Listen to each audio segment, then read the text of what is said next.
संघर्ष की शुरुआत। अमन एक छोटे से गांव सुखपुर में रहने वाला साधारण लड़का था। उसके पिता एक खेतीहर मजदूर थे और मां गांव में सिलाई का काम करती थी। परिवार की आर्थिक स्थिति इतनी कमजोर थी कि कई बार 2 वक्त की रोटी जुटाना भी मुश्किल हो जाता था। अमन पढ़ाई में बहुत अच्छा था, लेकिन पैसों की कमी उसकी राह में सबसे बड़ी बाधा थी। वह अक्सर स्कूल की फीस भरने के लिए खेतों में अपने पिता के साथ काम करता, गांव में छोटे बच्चों को ट्यूशन पढ़ाता और कभी-कभी दूध बेचने तक का काम करता।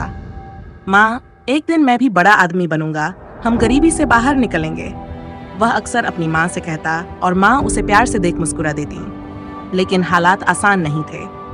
कठिनाइयों का सामना। अमन का सपना था कि वह इंजीनियर बने और शहर में एक अच्छी नौकरी करे। लेकिन 12वीं की परीक्षा के बाद जब उसे अच्छे कॉलेज में दाखिला लेना था तो उसके पास फीस भरने के लिए पैसे नहीं थे। वह निराश था, लेकिन उसने हार नहीं मानी। उसने स्कॉलरशिप के लिए आवेदन किया, मगर चयन नहीं हुआ। फिर उसने खुद पैसे कमाने का फैसला किया। अगर कॉलेज की फीस नहीं है तो मैं खुद कमाऊंगा, उसने ठान लिया। वह शहर जाकर एक होटल में बर्तन धोने का काम करने लगा। सुबह होटल में काम करता और रात को स्ट्रीट लाइट के नीचे बैठकर पढ़ाई करता।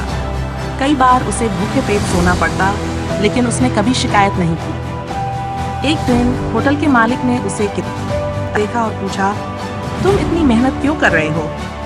अमन ने बताया कि वह इंजीनियर बनना चाहता है, लेकिन पैसे नहीं हैं। मालिक उसकी लगन देखकर प्रभावित हुए और उसे आधे दिन की नौकरी देकर पढ़ाई जारी रखने की सलाह दी। पहला बड़ा अवसर। अमन ने कड़ी मेहनत करके एक लोकल कॉलेज में दाखिला लिया और वहीं से अपनी पढ़ाई शुरू की। अब भी उसे अपनी फीस के लिए संघर्ष करना पड़ता, लेकिन उसने हर दिन नए तरीके से कमाने की कोशिश की। कॉलेज में वह एक प्रोफेसर से मिला, जिन्होंने उसे एक फ्रीलांस प्रोजेक्ट करने का सुझाव दिया।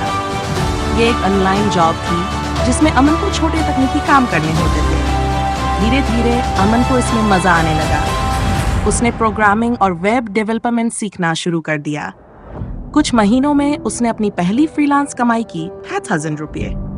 ये छोटी रकम उसके लिए बहुत बड़ी थी। अब उसे यकीन हो गया कि अगर वह अपने कौशल को और बेहतर बनाए तो वह अपने सपनों को पूरा कर सकता है। सफलता की ओर पहला कदम। अमन ने फ्रीलांसिंग के साथ साथ अपनी पढ़ाई जारी रखी। जल्द ही वह और भी बड़े प्रोजेक्ट्स लेने लगा और उसकी कमाई बढ़ने लगी। कॉलेज के तीसरे साल में उसने अपने कुछ दोस्तों के साथ मिलकर एक स्टार्टअप शुरू करने का फैसला किया। यह स्टार्टअप छोटे व्यवसायों के लिए वेबसाइट और ऐप बनाने का काम करता था। अगर हम गांव के लोगों को डिजिटल बना दें तो वे भी आगे बढ़ सकते हैं। यह विचार अमन को बहुत पसंद आया। हालांकि स्टार्टअप शुरू करना आसान नहीं था। उन्हें निवेश नहीं मिल रहा था, क्लाइंट्स उन पर भरोसा नहीं कर रहे थे। लेकिन अमन ने हार नहीं मानी। वह घर घर जाकर लोगों को समझाने लगा कि डिजिटल प्लेटफॉर्म कैसे उनके व्यापार को बढ़ा सकता है।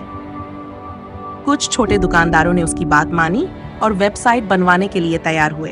धीरे धीरे उसका काम बढ़ने लगा। सबसे बड़ा इम्तिहान। अमन का स्टार्टअप धीरे धीरे अच्छा करने लगा, लेकिन एक दिन एक बड़ी समस्या आ गई। एक बड़े क्लाइंट ने 3 लाख रुपए का प्रोजेक्ट दिया था, लेकिन अचानक काम बीच में रोक दिया गया।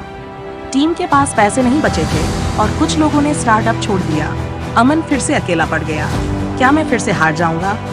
उसने खुद से सवाल किया, लेकिन इस बार उसने हार मानने से इनकार कर दिया। वह अपने बचत के पैसों से टीम को वापस खड़ा करने लगा। उसने खुद को और अपनी टीम को मोटिवेट किया और सोशल मीडिया पर प्रचार करना शुरू किया। कुछ ही हफ्तों में उन्हें नए क्लाइंट्स मिल गए। सफलता की ऊंचाइयां। अमन का स्टार्टअप अब अच्छी कमाई करने लगा।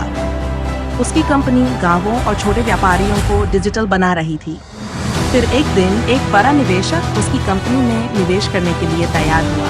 अब उसकी कंपनी करोड़ों रुपए की हो चुकी थी और वह खुद एक सफल उद्यमी बन चुका था। टीवी चैनलों और अखबारों में उसकी कहानी छपने लगी। गांव में उसके माता पिता गर्व से सिर ऊंचा करके चलते थे। एक इंटरव्यू में जब अमन से पूछा गया, आपकी सफलता का राज क्या है, तो उसने जवाब दिया, सपने देखने से कुछ नहीं होता, उन्हें पूरा करने के लिए संघर्ष करना पड़ता है।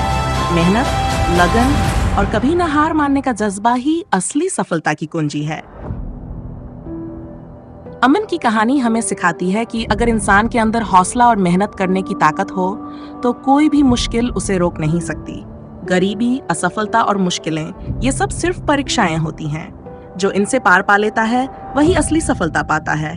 संघर्ष कभी बेकार नहीं जाता, यह हमें मजबूत बनाता है और सफलता की ओर ले जाता है।